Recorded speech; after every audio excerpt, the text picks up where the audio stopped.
Jennifer என்ற பெண்மணி கடுமையான உடல்நல பிரச்சனைகளால் பாதிக்கப்பட்டிருந்தார். அவரால் தனது மகன்களுடன் நேரத்தை செலவிட முடியவில்லை.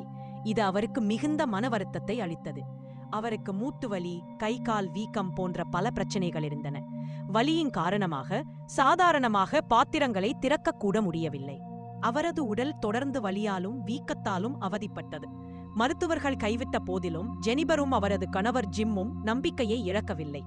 அவர்கள் மாற்று மருத்துவ முறைகளை தேடினர். அப்போது யூ ஆர் த பிளெசிபோ என்ற புத்தகத்தை படித்தனர்.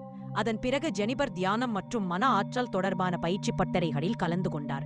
ஆரம்பத்தில் மாடிப்படிகளில் ஏறுவது கூட கடினமாக இருந்தது.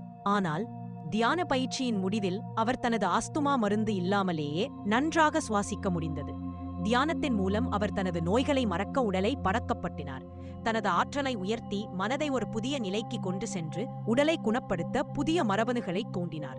தியானத்தின் முடிவில் அவர் ஆனந்த கண்ணீர் வடித்தார். ஜூன் 2015 முதல் அவர் ஆஸ்துமா மருந்துகளை பயன்படுத்துவதை நிறுத்திவிட்டார். இப்போது அவரால் சாதாரணமாக சாப்பிட முடிகிறது, ஒரு நாளைக்கு 10 மைல் தூரம் நடக்க முடிகிறது, மேலும் 45 பவுண்டுகள் சுமார் 20 கிலோ வரை தூக்க முடிகிறது. அவர் ஒரு அரை மராத்தான் போட்டியில் கலந்து கொள்வதற்காக பயிற்சி செய்து வருகிறார். மொத்தத்தில் இந்த பகுதி மனதின் சக்தி மற்றும் தியானத்தின் மூலம் கடுமையான நோய்களிலிருந்து ஒருவர் எப்படி மீண்டு வர முடியும் என்பதை விளக்குகிறது.